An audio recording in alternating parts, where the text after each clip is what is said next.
Halo sobatku semua dimanapun berada, jumpa lagi dengan saya Abdul Sidik. Dan jangan lupa bersolawat Allahumma sholli ala Sayyidina Muhammad agar hidup berubah menjadi lebih nikmat di dunia sampai ke akhirat. Amin ya rabbal alamin. Baik, di kesempatan video kali ini saya ingin berbagi tips untuk mengurangi biaya pemupukan teman-teman ya. Dan caranya yaitu kita dengan membuat pupuk sendiri dengan bahan-bahan yang berada di sekitar kita yang mudah kita dapatkan. Bahan-bahannya diantara lain adalah pertama buah pisang dan juga kulit pisang yang kaya dengan unsur kalium. Yang kedua adalah sabut kelapa. Sabut kelapa ini juga sangat tinggi unsur kaliumnya. Dan yang ketiga adalah batang pisang dan juga bonggol pisang teman-teman ya. Batang pisang dan bonggol pisang ini kaya dengan unsur fosfor atau fosfat dan juga kaliumnya.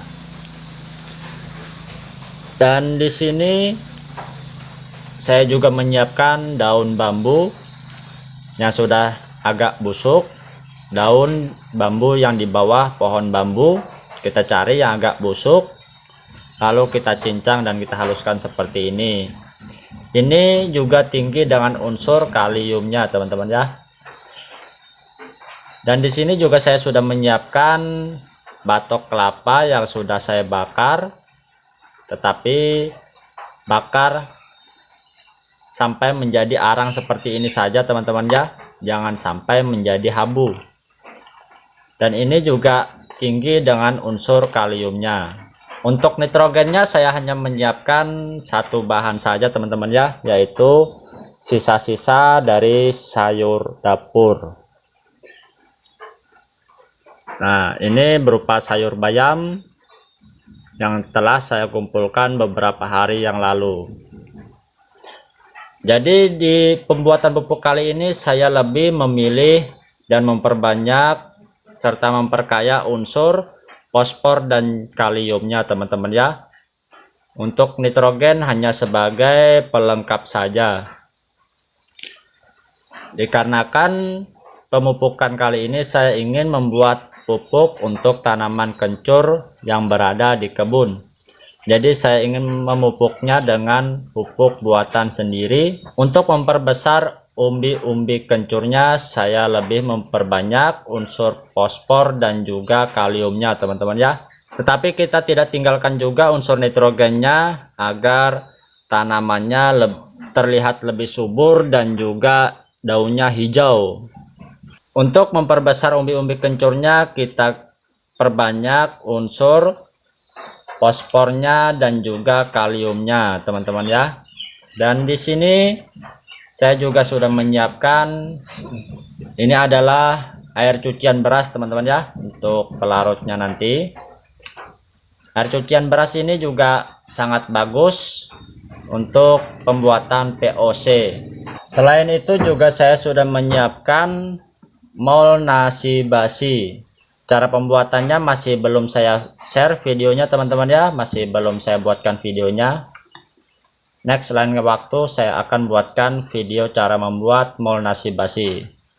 Ini untuk bahan fermentasi pembuatan POC nanti teman-teman ya. Pembuatan pupuknya kita menggunakan bakteri yang berada di dalam mol nasi basi dan juga ini E4 pertanian. Tapi pembuatan pupuk kali ini saya ingin menggunakan dengan bakteri pengurai mol nasi basi dan juga E4 biar lebih mantap teman-teman ya. Ini. Dan selanjutnya di sini juga saya sudah menyiapkan gula merah. Gula merah yang sudah dicairkan. Gula ini fungsinya sebagai makanan bakteri-bakteri yang ada di dalam E4 dan juga mol nasi basi ini teman-teman ya. Baik, langsung saja kita ke cara pembuatannya. Dan di sini saya sudah menyiapkan tempat pembuatan pupuknya teman-teman ya, yaitu tempat fermentasi pembuatan VOC. Nah, jadi seperti ini teman-teman ya, saya membuat tempat fermentasi pupuknya, dan nanti cairannya akan jatuh ke bawah sini teman-teman ya. Nah, ini fungsinya botol ini untuk membuang gas yang berlebihan yang keluar lalu masuk ke dalam sini. Nanti kita isi air di dalam sini teman-teman ya. Kira-kira selang ini masuk ke dalam air, dan ketika gas itu berlebihan maka gas itu akan keluar lalu air itu akan menggelembung. Jadi kita tidak perlu membukanya setiap hari teman-teman ya, seperti halnya pembuatan pupuk yang lain ini setiap hari saya harus buka seperti ini. Nah, ini keluar lagi gasnya, kalau tidak nanti bisa gelembung. Dan ini contoh kemarin saat saya membuat. Nah, ini sampai miring teman-teman ya. Nah, ini karena saya lupa buka tutupnya, botolnya sampai gelembung. Nah, sampai miring botolnya, nggak bisa berdiri tegak lagi teman-teman ya. Oleh karena itu saya membuatnya seperti ini. Ini lebih ringkas dan lebih oke.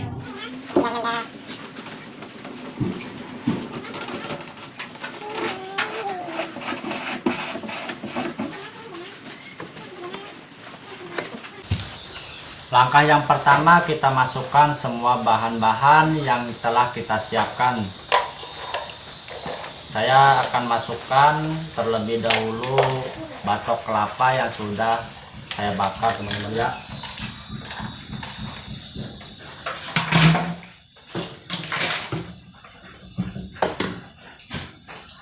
Lalu kita masukkan bahan-bahan yang lainnya. Usahakan bahan-bahan ini tercampur rata teman-teman ya. Jadi sebelumnya kita aduk terlebih dahulu agar semuanya tercampur.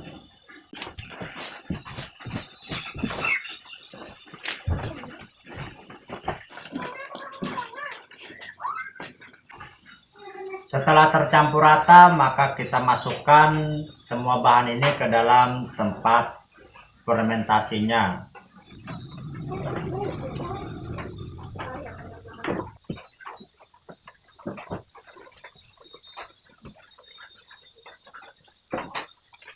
Setelah bahan-bahannya kita masukkan ke dalam tempat fermentasi, maka selanjutnya kita meracik bakteri untuk fermentasinya teman-teman ya. Dan itu ternyata tempatnya tidak muat dan masih ada sisa, nanti saya masukkan di tempat yang lain. Kita menggunakan spray seperti ini teman-teman untuk menghasilkan VOC yang lebih berkualitas. Pertama saya ingin menggunakan empatnya 10 mili saja, 10 mili. Satu tutup ini ukurannya 10 mili teman-teman ya. Dan mol nasi basinya saya juga gunakan 10 mili.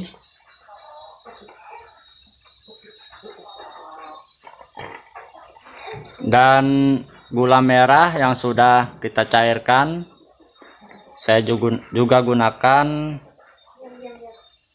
ini 20 mili teman-teman ya, karena bakteri-bakterinya total 20 mili, jadi saya masukkan 20 mili.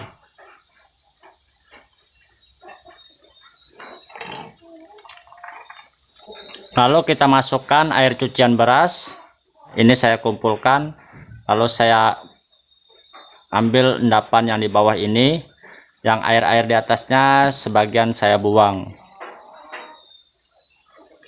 Sebelumnya kita aduk terlebih dahulu air cucian berasnya agar tercampur rata.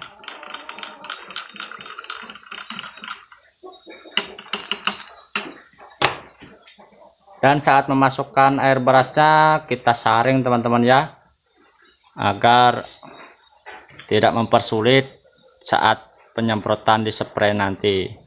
Takutnya ada yang besar-besar, ada berasnya atau apa nanti.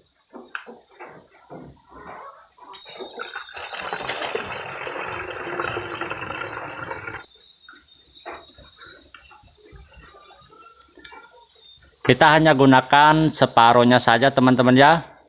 Separuh spray ini ukurannya 500 ml, jadi setengah liter. Sebelumnya kita kocok terlebih dahulu sebelum kita semprotkan. Ini kita semprotkan dalam 1 kali semprotan teman-teman ya, dan dilakukan setiap hari. Jadi kita semprotkannya secara perlahan-lahan, yaitu dengan setengah liter atau 500 ml teman-teman ya. Dan sekarang kita akan semprotkan ke ini, ke bahan-bahan yang sudah kita masukkan tadi. Ini udah penuh teman-teman ya, dan itu masih ada sisanya.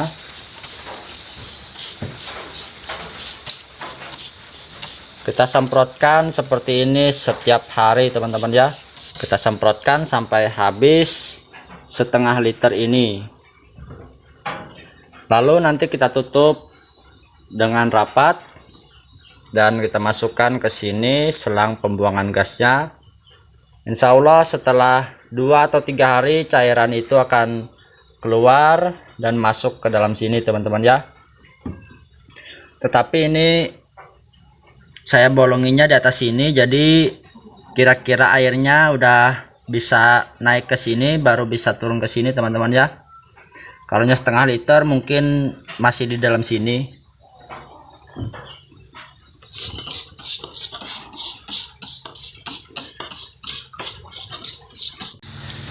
Dan sudah kita semprotkan semuanya teman-teman ya. Sekarang kita tutup dengan rapat. Dan ini saya gunakan lem manual. Lem dengan bakaran plastik agar tidak tembus udara masuk ke dalam. Baik teman-teman, pupuknya sudah selesai kita buat. Dan setelah ditutup dengan rapat, maka selangnya dimasukkan ke dalam botol ini yang berisi air. Tetapi selangnya harus di bawah air seperti ini teman-teman ya. Harus masuk ke dalam air agar tidak tembus udara ke dalam. Dan setiap tutup ini harus rapat teman-teman ya, dipastikan harus rapat, jangan sampai udara ada masuk ke dalam. Di sini juga sama seperti ini.